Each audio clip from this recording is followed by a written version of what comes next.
പിള്ളേരിത്തിന് ലഹരിയൊക്കെ നുണയട്ടെ. വെട്ടിക്കറ്റി ഒഴിക്കണ പിന്നെ ഒരു 90. വൈബ് അത് ഒരു സംശയവും വേണ്ട. അല്ലാതെ അടിയല്ല കേട്ടോ. തമിഴിലേക്ക് എടുത്തു. എന്നോട് ചോദിച്ചു നീ തെലുങ്ക്. ഞാൻ പറഞ്ഞു എനിക്ക് കുഴപ്പമില്ലെന്ന് പറഞ്ഞു. അത് ഞാൻ നീ ധൈര്യം എടുത്തു. എനിക്ക് തെലുങ്ക് ഭാഷ അറിയില്ല. ഞാൻ എനിക്ക് തമിഴേ ശരിക്കറിയില്ല. പിന്നെ തമിഴായാലെന്താ, തെലുങ്കായാലെന്താ, ഉറുദു ആയാലെന്താ. ഈ പുറമേ കാണുന്നതാണോ സിനിമ? ഇപ്പൊ കുറെ കൂടെ റിലാക്സ്ഡാ. 14 ദിവസം കൊണ്ട് ഷൂട്ട് ചെയ്ത സിനിമകളുണ്ട്. സിനിമ എപ്പോഴും ഒരു പ്രഷർ തരും. പക്ഷെ അത് വിജയിക്കുമ്പോൾ ഉണ്ടല്ലോ, I sleep cinema, eat cinema, drink cinema. എനിക്ക് സിനിമ മാത്രമേ അറിയാവൂ. ഞാൻ എന്തിനേയും കണ്ടിരിക്കുന്ന സിനിമയിലൂടെയാണ്.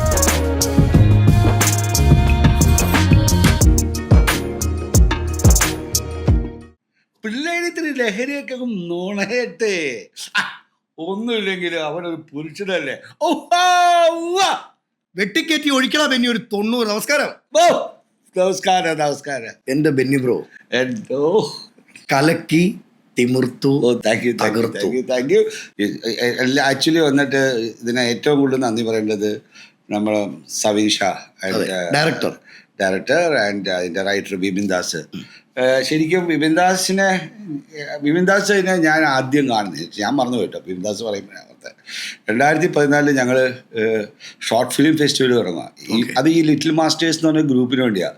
അതിലൊരാളായിരുന്നു ബിപിൻ ദാസ്. അങ്ങനെ ബേസിലും പുള്ളിയും കൂടിയാണ് ആദ്യത്തെ മീറ്റിംഗ് എൻ്റെ വീട്ടിൽ വെച്ച് നടത്തുമ്പോൾ ഇവരെല്ലാം വന്നായിരുന്നു. അപ്പോൾ അന്ന് തൊട്ടേ വന്നിട്ട് ഞാൻ അതാണ് ഒരു കാര്യം മനസ്സിലാക്കണം. ശരിക്കും പറഞ്ഞാൽ ഇവിടെയുള്ള ഒരുപാട് യങ്സ്റ്റേഴ്സ് ശരിക്കും ഒരുപാട് പ്രതീക്ഷകളും ആശകളും വെച്ചുകൊണ്ട് നിൽക്കുന്ന ഫിലിം മേക്കേഴ്സ് ഉണ്ട് ശരിക്കും. തീർച്ചയായും യഥാർത്ഥത്തിൽ ഈ ഒരു പ്ലാറ്റ്ഫോം, ഒരു സോഷ്യൽ മീഡിയയുടെ ഒരു പ്ലാറ്റ്ഫോം വന്നതോടുകൂടി ഒരുപാട് പേർക്ക് വന്നിട്ടുള്ളതിനകത്ത് ഓപ്പർച്യൂണിറ്റി കിട്ടുക. ഇപ്പോൾ ഇതിൽ ആക്ടേഴ്സ് ആയാലും. അതെ. So I am very happy that actually ഞങ്ങളുടെ കാലത്തെ പോലെയല്ല. അപ്പോൾ പണ്ടൊക്കെ എന്ന് പറഞ്ഞു കഴിഞ്ഞാൽ സിനിമയിലേക്ക് എത്തുക എന്ന് പറഞ്ഞാൽ വലിയ പ്രയാസമായിരുന്നു ഞങ്ങളുടെയൊക്കെ കാലത്ത്. അപ്പോൾ അതിൽ പലരും കള്ളവണ്ടിയൊക്കെ കയറി വന്ന് കഷ്ടപ്പെട്ട് അവിടെ വന്ന് മദ്രാസിൽ വന്ന് അരഞ്ഞ് കഴിഞ്ഞാൽ അത് ഉദയനാട് താരം സിനിമയിൽ അത് ശരിക്കും കാണിച്ചിട്ടുണ്ട്. ആ കാലത്തെ ശരിക്കും ഒരു സിനിമാ മേഖലയാണ്. ഇന്ന് അതല്ല യഥാർത്ഥത്തിൽ. നിങ്ങൾക്കൊരു ടാലൻ്റ് ഉണ്ടെങ്കിൽ നിങ്ങൾക്കൊരു പ്ലാറ്റ്ഫോം ഉണ്ട്. ആ പ്ലാറ്റ്ഫോമിലൂടെ നിങ്ങൾ വന്നിട്ട് ഒരു ഹിറ്റായി കഴിഞ്ഞാൽ നിങ്ങൾക്ക് സിനിമയിലേക്കുള്ള എൻട്രി ഇപ്പോൾ ഈസി ആയി കഴിഞ്ഞു. അതെ. ഇപ്പോൾ ഏറ്റവും കൂടുതൽ സിനിമയിൽ അഭിനയിക്കുന്നതിൽ പലരും സോഷ്യൽ മീഡിയയിൽ നിന്ന് വന്നവർ ഇൻഫ്ലുവൻസേഴ്സ്. അവർ എല്ലാവരും എനിക്ക് അങ്ങനെ സിനിമയിൽ വന്നിട്ടുണ്ട്. ചിലർ ക്ലിക്കായി, ചിലർ ക്ലിക്കാവാൻ പോകുന്നു. അത്രേ ഉള്ളൂ. ഇതിൽ ബെന്നി ബ്രോയോട് ഞാൻ തുടക്കം സൂചിപ്പിച്ച പോലെ നിങ്ങളുടെ ഒരു ക്യാരക്ടർ ഒറ്റ സീനേ ഉള്ളല്ലോ. എൻ്റെ പൊന്നട പോയി എന്നാ സാധനമാണ് ചാമ്പിയത്. അത് ശരിക്കും സത്യമാണ്. കാരണം എന്നെ ഒരുപാട് പേര് വിളിക്കുമ്പോൾ അവർ ഫോണ് മക്കളുടെ അടുത്തൊന്ന് കൊടുത്തോട്ടെ എന്ന് ചോദിക്കാറുണ്ട്. ഞാൻ അവന് കൊടുക്കാൻ പറയും. അപ്പോൾ സ്കൂൾ പിള്ളേരാണ് കിട്ടുപോയെന്നൊക്കെ അവർ പറയും. എന്തൊക്കെയാണ് അവർ പറയുന്ന കമൻസ് എന്തൊക്കെയാണ്? അവർക്ക് എന്താ പറഞ്ഞാൽ ഈ എല്ലാം ബെന്നി ബോയിൻ്റെ പല ആക്ഷൻസും അവർ വീണെടുന്ന് ചിരിക്കുക. അവർ ആദ്യമേ ചിരിച്ചുകൊണ്ടാണ് വർത്താനം പറഞ്ഞത്. കിട്ടുവാണെന്ന് പറഞ്ഞു. അപ്പോൾ നോക്കുമ്പോൾ 9ാം ക്ലാസ് 10ാം ക്ലാസ്സിലൊക്കെ പിള്ളേരാണ്. ആൺകുട്ടികളും പെൺകുട്ടികളും ഒക്കെ ഉണ്ട്. അപ്പോൾ അവരേറ്റവും കൂടുതൽ പാരൻസ് സന്തോഷിക്കുകയാണ്. അതേപോലെ തന്നെ ഫാമിലി. ഞാൻ ആദ്യമായിട്ടാണ് ആക്ച്വലി എനിക്ക് ഇതിനകത്തൊരു ഒരുപാട് സന്തോഷമുണ്ട്. കാരണം ഇതേ കുട്ടികൾ എന്നെ പേടിച്ചിരുന്നൊരു കാലഘട്ടമായിരുന്നു. പപ്പയുടെ സ്വന്തം അപ്പൂസ്. രുദ്രൻ എന്ന് പറഞ്ഞ കഥാപാത്രം എന്ന് പറഞ്ഞാൽ പേടിക്കും പിള്ളേർ. ആ ലെവലിലായിരുന്നു. കാരണം അത്ര എല്ലാവരുടെയും പ്രാക്ക് പഠിച്ചൊരു ക്യാരക്ടറാണ്. അമ്മമാർ മുഴുവനും പ്രാഗിയിട്ടുണ്ട്. എന്തൊരു ദുഷ്ടനാന്ന്. ഞാൻ അത് ഏറ്റവും രസം എന്ന് പറഞ്ഞാൽ എൻ്റെ അമ്മ വരെയും കരഞ്ഞിട്ടുണ്ട്. അമ്മയുടെ പേഷ്യൻസ് വരുമ്പോൾ അമ്മയോട് പറയുന്നത് ഡോക്ടർ എത്ര പാവ, പക്ഷെ മകൻ എന്തൊരു ദുഷ്ടനാന്ന് അവരറിയാതെ പറയുക. അപ്പോൾ അത് അമ്മ കേൾക്കുമ്പോൾ പറയണേ കാര്യം സിനിമയാണെങ്കിലും അതൊരാൾ കേൾക്കുമ്പോൾ പരസ്യമായിട്ടില്ല ഭയങ്കര വേദന ഉണ്ടാവില്ലേ ഒരു അമ്മയിലെ ഞാൻ പറയും. അപ്പോൾ അത്രയ്ക്കധികം വന്ന് ജനങ്ങളിൽ ആക്ച്വലി വന്നിട്ട് ആ ക്യാരക്ടേഴ്സ് കുറേ നാൾ നിന്ന്. കാരണം ആ കുട്ടീനെ എടുത്ത് വലിച്ചെറിഞ്ഞ് ഇന്ന് അത് വർഷങ്ങൾ കഴിഞ്ഞു. ഒരു ലൈക്ക് ഓൾമോസ്റ്റ് 30 ഇയേഴ്സ് കഴിഞ്ഞു. ആ 30 ഇയേഴ്സ് കഴിഞ്ഞപ്പോഴത്തേക്കും ഇപ്പോൾ അതേപോലെ തന്നെ ഫാമിലീസ് എന്നെ ഇഷ്ടപ്പെടുന്നു കാണുന്ന ഒരു സംഭവം കാണുമ്പോൾ എനിക്ക് ഭയങ്കര സന്തോഷം തോന്നുന്നുണ്ട്. ശരിക്കും ഒരു കാലഘട്ടത്ത് കഥാപാത്രത്തെ ജനങ്ങൾക്ക് ഇഷ്ടപ്പെട്ടില്ല. കാരണം എന്തുവാ? കഥാപാത്രത്തിൻ്റെ വിജയമായിരുന്നു. അല്ലാതെ ഞാൻ ആ കാലഘട്ടത്തിൽ പപ്പയുടെ ആയപ്പോഴാണ് ഞാൻ നിർത്തിയത്. അതുവരെയും ചെയ്തപ്പോൾ മദ്രാസിലെ മോൻ ക്രൂരനായ വില്ലനായിരുന്നു. ആ ഫാമിലിനെ കൊല്ലുന്നതല്ല. അതേ സമയത്ത് പിള്ളേരുടെ ഭയങ്കര ഹരായിരുന്നു ഈ നാടെല്ലാം. കാരണം അവർ ഇഷ്ടപ്പെടുന്ന ഒരു കഥാപാത്രമായിരുന്നു എൻ്റെത്, ഈ നാടിലെയും ഇനിയെങ്കിലുമൊക്കെ. പിന്നെ കാരണം അത് കാരണം ഈ മറ്റേ ഫുട്ബോൾ ബാസ്കറ്റ് ബോളിൻ്റെ ഒക്കെ സമയത്ത് ഞങ്ങളുടെ ടീം തോക്കുമ്പോൾ പെണ്ണുങ്ങളുടെ ബാസ്കറ്റ് ബോൾ നടക്കുകയാണ്. അപ്പോൾ ആ ക്യാരക്ടർ വന്നിട്ട് അതിലെ എതിർ ടീമിൽ വന്നിട്ടുള്ള മെയിൻ പ്ലെയറെ വന്ന് ബൈക്കിൽ കിഡ്നാപ്പ് ചെയ്തുകൊണ്ട് പോവുക എല്ലാ ക്രൗഡിൻ്റെ മുമ്പിൽ വെച്ച്. അങ്ങനെ മറ്റേ വനിതായിട്ടുള്ളൊരു സീനിൽ വന്ന് ഓടിച്ചിട്ടിട്ട് ലൈബ്രറിയിൽ വെച്ച് കിസ് ചെയ്യുന്നു. അങ്ങനെ ഒരു ഒരു തല്ലിപ്പൊളി സ്റ്റുഡൻ്റ് ഉണ്ടല്ലോ, അന്ന് എല്ലാവരുടെയും മനസ്സിലും ഒരു അടിച്ചു പൊളിക്കണമെന്ന് ആഗ്രഹമുണ്ട്. അതെ, ആ സമയത്ത് എനിക്കറിയാം ഈ നാട് സ്റ്റുഡൻസിൻ്റെ ക്രീസായിരുന്നു ശരിക്കും. പിന്നെ അതേപോലെ യൂത്തിൻ്റെയും കൂടെ, കാരണം ഡാൻസ് അങ്ങനെ പോകുന്ന ഒരു ക്യാരക്ടർ, ഡിസ്കോ രവീന്ദ്രൻ. അതിൻ്റെ ഒരു കാലഘട്ടമായിരുന്നു. ഒരു ഗിഫ്റ്റ് തരട്ടെ? ഓ പ്ലീസ്, ഗിഫ്റ്റ്. അതായത് ഈ ബെന്നി ബ്രോയോട് സംസാരിക്കണം എന്ന് പറഞ്ഞ ഒരു ആരാധികയുണ്ട്. ഓ, ഒന്ന് വിളിച്ചോട്ടെ പ്ലീസ്. നമസ്കാരം. ഒരാടെ ഈ ഫോൺ കൊടുക്കാം, ആരാന്നൊന്ന് പറയണം. കൊടുക്കട്ടെ? ആ, ഞാനിവിടെ ബെന്നി ബ്രോ.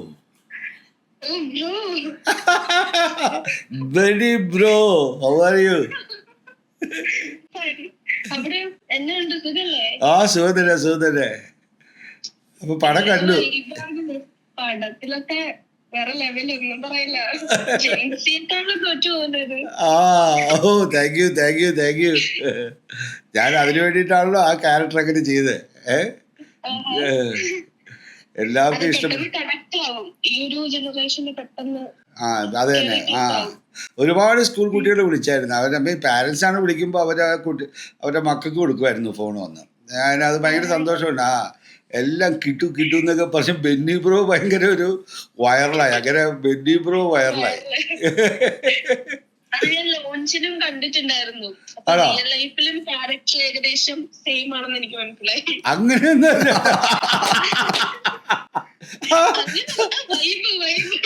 വൈബുണ്ട്, അത് ഒരു സംശയവും വേണ്ട. അല്ലാതെ അടിയല്ല കേട്ടോ. അതെ, ഓക്കെ. ഞാൻ നന്നായിട്ട് എല്ലാം ഞാൻ ഫ്രീക്ക് ഔട്ട് ചെയ്തല്ലേ ജീവിക്കുക വന്നിട്ട്. അപ്പൊ പിന്നെ നോ പ്രോബ്ലം. ഓക്കെ, അത് അങ്ങനെ ജീവിച്ചാലേ സന്തോഷമുള്ളൂ. ഒറ്റ ലൈഫല്ലേ ഉള്ളൂ. അപ്പൊ നമ്മള് അടിച്ചു പൊളിച്ചായിട്ട് ജീവിക്കുള്ളൂ. അതെ, അത് തന്നെ. അപ്പൊ എന്തായാലും മോളെ, അപ്പൊ വളരെ സന്തോഷം. ഇതിനകത്ത് ഞാൻ കൊടുക്കട്ടെ, അജിൻ്റെ കൊടുക്കാം. എന്തോ വേണം? Thank you. അതല്ല, എനിക്ക് ഭയങ്കര സന്തോഷമുണ്ട്. കാരണം നമ്മൾക്ക് സന്തോഷം കൊടുക്കാൻ പറ്റുമ്പോൾ അത് കഥാപാത്രത്തിലൂടെ ആയാലും ഉണ്ടല്ലോ, വലിയൊരു വിഷയമാണ് ശരിക്കും. ഇന്ന് ഈ ഇരിക്കുന്ന ലോകത്ത് നമ്മൾ എപ്പോൾ നോക്കിയാലും വന്നിട്ടുള്ള സങ്കട വാർത്തകൾ മാത്രം കേട്ടുകൊണ്ടിരിക്കുമ്പോൾ നമുക്ക് സന്തോഷം കൊടുക്കാൻ പറ്റുക എന്ന് പറഞ്ഞാൽ അത് വലിയൊരു കാര്യം തന്നെയാണ്. ഇതൊക്കെ നമുക്ക് ദൈവം തരുന്ന ഓരോ നിമിത്തങ്ങളാണ്. ഞാൻ അതിനെ അങ്ങനെ കാണുന്നത് ശരിക്കും. ഈ ഭാഗ്യത്തിനൊരു ഘടകമുണ്ടോ? തീർച്ചയായിട്ടും. ഭാഗ്യം എന്ന് പറയുന്നതല്ല, വാട്ട് എവർ ഈ കോൾ ഇറ്റ്, നിമിത്തം എന്ന് പറയുന്നത് അതൊരു വലിയ വിഷയമാണ്. നിമിത്തം എന്നായിരിക്കും നമ്മൾ പറയുക. നമ്മൾ നല്ല കാര്യങ്ങളെ ഭാഗ്യമെന്നും ചീത്ത കാര്യങ്ങൾ വരുമ്പോൾ നിർഭാഗ്യം എന്ന് പറയും. എന്ത് സംഭവിക്കുന്നതിനും ഒരു നിമിത്തം ഉണ്ടാവും, ഒരു കാര്യം ഉണ്ടാവും. അത് നമ്മുടെ ഡെസ്റ്റിനിയുടെ ഭാഗമായിരിക്കാം. പക്ഷെ നമ്മൾ അതിനെ അതിജീവിക്കുക. നിർഭാഗ്യകരമായ കാര്യങ്ങളാണ് സംഭവിച്ചെങ്കിൽ നമ്മൾ അതിനെ അതിജീവിക്കും. ഭാഗ്യമായിട്ടുള്ള നടക്കുന്ന കാര്യങ്ങളെ നമ്മൾ സന്തോഷിക്കും. അതെ, ഇതാണ് നമ്മുടെ ലൈഫ്. എന്തിനാ കഥാപാത്രം എടുത്തു, അല്ല എങ്ങനെ ഈ കഥാപാത്രം വന്നു രവീന്ദ്രനിലേക്ക്? അതിനകത്തൊരു കാര്യം പറയാം, നിങ്ങൾ അറിയാത്തൊരു കാര്യം. I sleep cinema, eat cinema, drink cinema. എനിക്ക് സിനിമ മാത്രമേ അറിയാവുള്ളൂ. ഞാൻ എന്തിനേയും കണ്ടിരിക്കുന്ന സിനിമയിലൂടെയാണ്. ഞാൻ പപ്പയുടെ സ്വന്തം അപ്പൂസ് എന്ന് പറയുന്ന ആ സിനിമയെ ശേഷം ഞാൻ അഭിനയം നിർത്തുമ്പോൾ യഥാർത്ഥത്തിൽ ഞാൻ സിനിമയുടെ മറ്റൊരു മേഖലയിലൂടെ യാത്ര ചെയ്യാനാണ് അത് നിർത്തിയത്. അല്ല, അത്രയും ഹൈപ്പുള്ള കഥാപാത്രം വരുമ്പോൾ എന്തിനു നിർത്തുന്നു? അല്ല, ഞാൻ സിനിമ ആക്ടർ മാത്രമായിട്ട് ജീവിക്കാനല്ലല്ലോ ഉദ്ദേശിച്ചത് സിനിമ. ഞാൻ സിനിമയിൽ അത് രണ്ട് കാര്യങ്ങളുണ്ട്. നമുക്ക് സ്വന്തമായിട്ടുള്ള ചില താല്പര്യങ്ങളുണ്ടല്ലോ. അതെ. അപ്പോൾ ഞാൻ ഫിലിം ഇൻസ്റ്റിറ്റ്യൂട്ടിൽ പോകുന്നവരെയും ഞാനൊരു MGR ഫാനായിരുന്നു. സിനിമ അഭിനയമൊക്കെ മനസ്സിൽ വെച്ചുകൊണ്ടാണ് ഞാൻ ഫിലിം ഇൻസ്റ്റിറ്റ്യൂട്ടിൽ പോകുന്നത്. പക്ഷേ ഫിലിം ഇൻസ്റ്റിറ്റ്യൂട്ടിൽ പോയി ചേർന്ന ഉടനെ തന്നെയാണ് ഞാൻ ഈ വേൾഡ് മാസ്റ്റേഴ്സിൻ്റെ സിനിമകൾ കാണുന്നു, സിനിമയുടെ മറ്റൊരു ലോകത്തെക്കുറിച്ച് ഞാൻ അറിയാൻ തുടങ്ങുന്നു. സിനിമ ഈ കാണുന്ന നമ്മൾ തിയേറ്ററിൽ കാണുന്ന നമ്മുടെ ലോക്കൽ സിനിമകൾ മാത്രമല്ല, അല്ലെങ്കിൽ ഇന്ത്യൻ ലാംഗ്വേജിലുള്ള സിനിമകൾ മാത്രമല്ല, ലോകത്ത് മറ്റ് രാജ്യങ്ങളിലെ സിനിമകളുണ്ട്. മാസ്റ്റേഴ്സിൻ്റെ സിനിമകൾക്ക് വേറൊരു തലമുണ്ട്. സിനിമേനെ നമ്മൾ ഇൻ്റലക്ച്വലായിട്ട് കാണാൻ സാധിക്കണം എന്നുള്ളതിനെക്കുറിച്ചൊക്കെ ഉള്ളൊരു അറിവുകൾ നമ്മൾ അവിടെ വെച്ചാണ് എനിക്ക് നമ്മൾ നേടുന്നത്. അപ്പം നമ്മൾ അതിനകത്തേക്ക് ആകർഷണമാവും. സ്ലോലി നമ്മളെയൊക്കെ അടുത്തൊരു ലോകം നമ്മളെ എടുക്കുകയാണ്. അത് എനിക്ക് തോന്നുന്നത് മിക്കവാറും ഒരു ഫിലിം ഇൻസ്റ്റിറ്റ്യൂട്ടിൽ പഠിക്കുന്ന ഒരു സ്റ്റുഡൻസ് മിക്കവാറും പേർക്ക് ആ സമയത്ത്, ഇപ്പോൾ പൂനെ ആയാലും അടയാറായാലും, അന്ന് 2 ഇൻസ്റ്റിറ്റ്യൂട്ടേ ഉള്ളൂ ഇന്ത്യ ഗവൺമെൻറ്, അവർക്ക് എല്ലാവരും വന്ന് എപ്പോഴും ഒരു ഇൻ്റലക്ച്വൽ സിനിമ അല്ലെങ്കിൽ മാസ്റ്റേഴ്സിൻ്റെ സിനിമകളോട് വന്നിട്ട് അഭികാമ്യം ഉണ്ടാവുന്നു. അത് സാധാരണമാണ്. നമ്മൾ അതിലേക്ക് ആയിപ്പോകും. കാരണം നമുക്ക് ചുറ്റുമുള്ളവർ അതിനെക്കുറിച്ച് സംസാരിക്കുന്നു, അതിനെ വ്യത്യസ്തമായ കാര്യങ്ങളെക്കുറിച്ച് സംസാരിക്കുന്നു, വിവിധ രീതിയിലുള്ള ചിന്താധാരകളെക്കുറിച്ച് സംസാരിക്കുന്നു, ആ ചിന്താധാരകൾ എങ്ങനെ സിനിമയിലേക്ക് ചേക്കേറുന്നു എന്നുള്ളതിനെക്കുറിച്ച് സംസാരിക്കുന്നു, ഡിഫറെൻറ്റ് ഫോം ഓഫ് ആർട്ടിനെ കുറിച്ച് മനസ്സിലാക്കുന്നു. എന്താണ് ജർമ്മൻ എക്സ്പ്രഷനിസം, എന്താണ് ഇംപ്രഷനിസം, എന്താണ് നിയോ റിയലിസം, ഇതൊക്കെ നമ്മൾ പഠിക്കുന്നു, കാണുന്നു. അത്തരം സിനിമകളെ അതേപോലെ കാണാനും അതിനെ പരിചയപ്പെടാനാവുമ്പോൾ നമ്മൾ സ്വയമേ ആകർഷണമാകും. അപ്പം ഞാൻ ഈ ഒരുതൽ രാഗം എന്ന് പറയുന്ന എൻ്റെ ഫസ്റ്റ് സിനിമ റിലീസാകുമ്പോൾ, ഞാൻ സിനിമ ഞാൻ സിനിമയിലേക്ക് അഭിനയിക്കാൻ തുടങ്ങുന്നത് ഞാൻ പഠിക്കുമ്പോൾ തന്നെ എനിക്ക് ചാൻസ് കിട്ടാൻ തുടങ്ങി. ഓക്കെ. ലൈക്ക് എൻ്റെ പ്രൊഫസറായിരുന്നു ഭാനുമതി, പി ഭാനുമതി, പഴയ ലേഡി MGR എന്ന് വിളിക്കുന്നത്, ഭരണി സ്റ്റുഡിയോക്ക് ഓണർ. അപ്പോൾ അവർ എൻ്റെ പ്രൊഫസറായി വന്നപ്പോൾ അവർ ഉടനെ തന്നെ എൻ്റെ വർക്കുകൾ കണ്ടപ്പോൾ എന്നെ അവരുടെ തമിഴ് തെലുങ്കിലേക്ക് എന്നെ വിളിക്കുകയാണ്. തമിഴിലേക്ക് എടുത്തു. എന്നോട് ചോദിച്ചു, നീ തെലുങ്ക് ചെയ്യാൻ? ഞാൻ പറഞ്ഞു, എനിക്ക് കുഴപ്പമില്ലെന്ന് പറഞ്ഞു. അത് ഞാൻ, നീ ധൈര്യം എടുത്തു, എനിക്ക് തെലുങ്ക് ഭാഷ അറിയില്ല. എനിക്ക് തമിഴേ ശരിക്കറിയില്ല. പിന്നെ തമിഴായാലെന്താ, തെലുങ്കായാലെന്താ, ഉറുദു ആയാലെന്താ, നമുക്കെല്ലാം ഒന്ന് തന്നെ. അപ്പോൾ അങ്ങനെ അവരുടെ തമിഴിലും തെലുങ്കിലും അഭിനയിക്കുന്നു. അങ്ങനെ അവരുടെ പടത്തിലുണ്ടാകുന്ന ശരത് ബാബു സിനിമ എടുക്കുന്നു, അവരുടെ പടത്തിൽ അഭിനയിക്കുന്നു. ആ സമയത്താണ് ഒരുതൽ രാഗം എന്ന് പറഞ്ഞ സിനിമ ഞങ്ങളുടെ ഇൻസ്റ്റിറ്റ്യൂട്ടിലെ ആൾക്കാരുടെ അടുത്തേക്ക് വരുന്നത്. അപ്പം എൻ്റെ സാർമാർ റോബർട്ട്, എൻ്റെ സീനിയേഴ്സായ രാജശേഖർ, അങ്ങനെ അവരാണ് എൻ്റെ ഈ സിനിമയുടെ എല്ലാം ശരിയാക്കുന്നത്. ക്യാമറമാനായിട്ടും അതിൻ്റെ ഡയറക്ഷനൊക്കെ ചെയ്ത് അവരാണ്, പേര് വേറെ ആൾക്കാണെങ്കിൽ. ഞങ്ങളുടെ ഇൻസ്റ്റിറ്റ്യൂട്ടിലേക്ക് വന്നപ്പോൾ ആദ്യം ഫിക്സ് ചെയ്ത് തന്നെയാണ് ആ റോളിൽ. കാരണം അത് എനിക്ക് ആപ്റ്റാന്ന് അവർക്ക് അറിയാമായിരുന്നു, അതിലെ സ്റ്റുഡൻറ്റ് ലീഡറായിട്ടുള്ള ക്യാരക്ടർ. അപ്പോൾ അങ്ങനെ ആ പടം ചെയ്ത് പടം റിലീസാകുമ്പോൾ വരെയും നമ്മൾ പ്രതീക്ഷിക്കുന്നില്ല ഇത് ഇത്രയധികം പോകുന്നു. ഓക്കെ. ഇതുപോലെയായിരുന്നു. ബും എന്ന് പറഞ്ഞൊരു ഹിറ്റായിരുന്നു. കത്തി എന്ന് പറഞ്ഞാൽ ഇതുപോലെയല്ല. ഇതിൻ്റെ ഇപ്പം വാഴ അതിൻ്റെ ഒരു 10 ഇരട്ടിയെന്ന് വിചാരിച്ചു. കാരണം ഇറങ്ങിയ എല്ലാ തിയേറ്ററുകളിലും D തിയേറ്റർ, C അല്ല D തിയേറ്റർ വരെ 100 days ഓടിയ പടം. അത് കാണാത്ത സ്റ്റുഡൻസ് ഇല്ല. അവർ കണ്ടോന്നല്ല ചോദിക്കുക, എത്ര പ്രാവശ്യം കണ്ടെന്നാണ് ചോദിക്കുന്നത്. ഒരുത്തൻ്റെ രാഗം created history in Tamil cinema. എല്ലാ ന്യൂ ഗൈസ്, ഡയറക്ടർ തൊട്ടിട്ട് മ്യൂസിക് തൊട്ട് എല്ലാം ന്യൂ, ആക്ടേഴ്സ് ഒക്കെ ന്യൂ, എല്ലാവരും ന്യൂ. അതങ്ങ് പടം ഭയങ്കരമായിട്ട് ഇറങ്ങിയ സ്ഥലം മുഴുവനും. 1 വർഷമാണ് അലങ്കാട് തിയേറ്ററിൽ ആ പടം ഓടിയത്. Can you imagine? 1 വർഷം ഒറ്റ പടം. ഞങ്ങളൊരു ടൂറ് കഴിഞ്ഞ് എല്ലാ തിയേറ്റർ വിസിറ്റ് ചെയ്ത് തിരിയുമ്പോൾ ഞാൻ കാണുന്നത് ഞാനൊരു സ്റ്റാർഡം ആണ് എനിക്ക് വെയിറ്റ് ചെയ്തത്. ഒറ്റപ്പടം. അത് തമിഴിൻ്റെ ഒരു ഗുണം കൂടിയാട്ടോ. ഇതുപോലെയല്ല, ഒറ്റയടിക്ക് അന്നത്തെ സൂപ്പർ സ്റ്റാറുകളായ രജനി, കമലിൻ്റെ കൂടെയാണ് എനിക്ക് അഭിനയിക്കാൻ ചാൻസ് കിട്ടുന്നത്. അതും തുല്യ പ്രധാനമുള്ള റോൾ. പാവം എന്ന് പറഞ്ഞിട്ട് ഇങ്ങനെ കയറുമ്പോൾ അപ്പം ഞാൻ കുറേ നാൾ ശരിക്കും ഐ വാസ് ഫ്ലോട്ടിങ്. എനിക്കിത് മനസ്സിലായില്ല. അപ്പോൾ അതിൻ്റെ കുറേ കഴിഞ്ഞപ്പോഴാണ് ഞാൻ സോമേന്ദ്ര റോയ്, സത്യജിത്രയുടെ ക്യാമറമാൻ്റെ കൂടെ വർക്ക് ചെയ്യാനുള്ള കാരണമായി. കുറേ കഴിയുമ്പോഴത്തേക്കും നമുക്ക് പ്രഷറും ഉണ്ടാവുക. ഭയങ്കര പ്രഷറാണ് ശരിക്കും. കാരണം പ്രഷർ എന്ന് പറഞ്ഞാൽ ഞാൻ ഒരുപാട് സിനിമകൾ അക്സെപ്റ്റ് ചെയ്തു. ഓക്കെ. അപ്പോൾ അതിനൊക്കെ ഡേറ്റുകൾ ശരിയാക്കുക എന്നുള്ളത് വലിയ പ്രയാസമായിരുന്നു എനിക്ക് തന്നെ. അപ്പോൾ ഡേ ആൻഡ് നൈറ്റ് വർക്ക്. അതിൽ ഏറ്റവും വിഷമം എന്ന് പറഞ്ഞാൽ every second Sunday off month holiday ആണ് മദ്രാസിൽ സിനിമയ്ക്ക്. ഒരു മാസത്തിൽ 1 ദിവസം ഹോളിഡേ കൊടുക്കണം. ഇങ്ങനെ രാത്രിയും പകലും കിടന്ന് മനുഷ്യൻ വർക്ക് ചെയ്യുമെന്ന് വിചാരിച്ചിട്ട്. പക്ഷെ ആ സെക്കൻഡ് സൺഡേ 100 കിലോമീറ്റർ അപ്പുറത്താണെങ്കിൽ ഷൂട്ട് ചെയ്യാം. അപ്പോൾ എന്നെയും കൊണ്ട് 100 കിലോമീറ്റർ പോകും. നമുക്ക് ഇരട്ടിപ്പണിയാണ്. ഈ ആ 1 ദിവസത്തെ വർക്കിന് വേണ്ടി ഞാൻ 100 കിലോമീറ്റർ അപ്പുറത്ത് പോകണം. എന്നിട്ട് ഡേ ആൻഡ് നൈറ്റ് ചെയ്ത് പിറ്റേ ദിവസം നൈറ്റും കഴിഞ്ഞിട്ടാണ് നമ്മളിവിടെ വെളുപ്പാങ്കാലത്ത് വന്നത്. അപ്പം 2-3 ലാംഗ്വേജ് ആയതുകൊണ്ടുണ്ടല്ലോ, രാവിലെ ഒന്ന് ഓരോരുത്തർക്കും നമ്മൾ ചിലപ്പോൾ ഹാഫ് ഡേ വരെ വർക്ക് ചെയ്യുക, ചിലപ്പോൾ ഉച്ച കഴിഞ്ഞിട്ടായിരിക്കും വർക്ക് ചെയ്യുക. അപ്പം ആകെ പ്രശ്നങ്ങളുടെ മുകളിൽ പ്രഷർ തന്നെയായിരിക്കും നമുക്ക്. ഈ പുറമേ കാണുന്നതാണോ സിനിമ? ഇപ്പൊ കുറെ കൂടി റിലാക്സ്ഡാ നമുക്ക്. കാരണം ഇപ്പൊ എന്ന് പറഞ്ഞാൽ തമിഴ് സിനിമകൾ മാത്രമാണ് കൂടുതൽ ഡേറ്റ്സ് ഷൂട്ട് ചെയ്യണേ. മലയാളം സിനിമ അങ്ങനെയല്ല, 14 ദിവസം കൊണ്ട് ഷൂട്ട് ചെയ്യുന്ന സിനിമകളുണ്ട്. അതെ. ആ സിനിമ ഒരു സിനിമ ആക്ച്വലി വന്നിട്ടുള്ളത് ഒരു നമുക്കൊരു പ്രസവത്തിനോട് ഉപയോഗിക്കാം. ഓക്കെ. അത് തുടങ്ങുന്നത് തൊട്ടിട്ട് ഒരു അതിൻ്റെ ബിഗിനിങ് പ്രീ പ്രൊഡക്ഷൻ സമയം അത്ര പ്രശ്നമല്ല. പക്ഷെ പിന്നെ അതിൻ്റെ ഒരു പ്രൊഡക്ഷൻ്റെ ടൈം തൊട്ടിട്ട് പോസ്റ്റ് പ്രൊഡക്ഷൻ വരുമ്പോഴത്തേക്ക് പ്രഷർ കൂടും. റിലീസ് ഡേറ്റ് ഫിക്സ് ചെയ്തിരിക്കുക. ഓക്കെ. അപ്പം ഭയങ്കര പ്രഷറായിരിക്കും. അത് റിലീസ് ഡേറ്റ് ഫിക്സ് ചെയ്ത് സാധനങ്ങൾ കഴിയാതെ ഇരിക്കുമ്പോൾ ഉള്ള ഒരു പ്രഷർ ഭയങ്കരമായിരിക്കും. ചിലപ്പോൾ ഒരു സ്ഥലത്ത് ഡബ്ബിങ് അടക്കം മറ്റേ കാര്യങ്ങളുടെ വർക്ക് ഫിനിഷ് ചെയ്യാനായിട്ട് റീൽസ് ചെയ്യുന്നതിന് ഇടയ്ക്ക് ഡബ്ബിങ് ഏതെങ്കിലും ഡയലോഗ് ഇടണമെങ്കിൽ അതെടുത്ത് അതിൻ്റെ പുറത്ത് കയറ്റണം. അങ്ങനെ ടോട്ടലി വന്നിട്ട് ഒരു റിലീസ് ആകുന്നവരെയും ടെൻഷനാണ് ആൾക്കാർ. ഓക്കെ. അപ്പം അന്ന് ഈ പ്രിൻ്റ് എത്തിക്കണം. അപ്പോൾ പ്രിൻ്റ് എത്തിക്കുക എന്ന് പറഞ്ഞു കഴിഞ്ഞാൽ ഓരോ പെട്ടി അവിടെ പോയി എത്തണം. ഇന്നത്തെ പോലെ അല്ല. ഇപ്പം പ്രിൻ്റായിട്ട് എത്തണം. അത് അവിടെ നിന്ന് ലാബിൽ നിന്ന് അന്നത്തെ ദിവസം കഴിഞ്ഞ് പ്രോസസ്സിങ് കഴിഞ്ഞിട്ട് രാത്രി കംപ്ലീറ്റ് ഈ സാധനം ഇങ്ങനെ ഓരോ പ്രിൻറ്റും ഓരോ പെട്ടി ഇങ്ങനെ ഓരോ സ്ഥലത്തേക്ക് അയക്കുകയാണ്. ഇന്ന സ്ഥലത്തേക്ക് പോവുക. ആ പോകുന്ന വഴിക്ക് ആ വണ്ടിക്ക് കേടായാലോ അല്ലെങ്കിൽ ട്രെയിൻ ലേറ്റായാലോ ഇതൊക്കെ ടെൻഷനാണ്.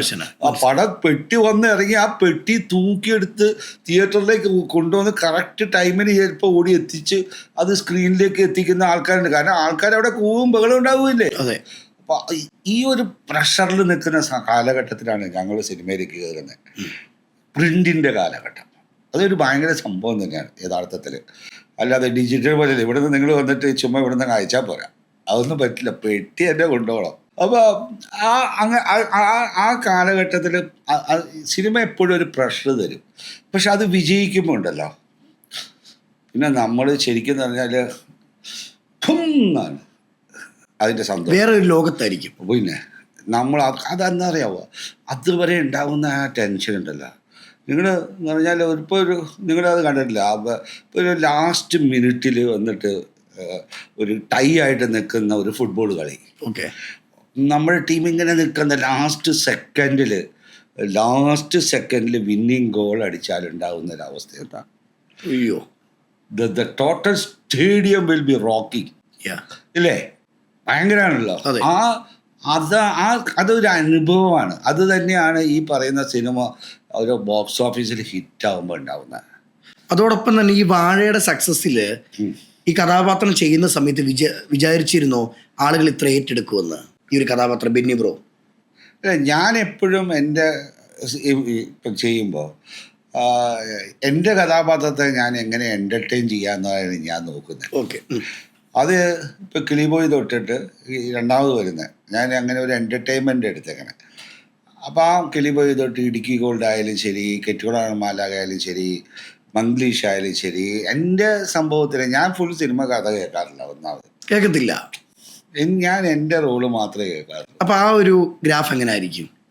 ഞാൻ എൻ്റെ റോള് അത് എവിടെ വരുന്നു, അതിനെന്ത് പെർഫോം ചെയ്യാനുണ്ട്, അത് മാത്രം. അതിനകത്ത് ഞാനൊരു തുടക്കവും അതിനൊരു ഒരു ഒടുക്കം ഞാൻ ഉണ്ടാക്കും, ഒരു ഫോം ഉണ്ടാക്കും എൻ്റെ പെർഫോമൻസിൽ.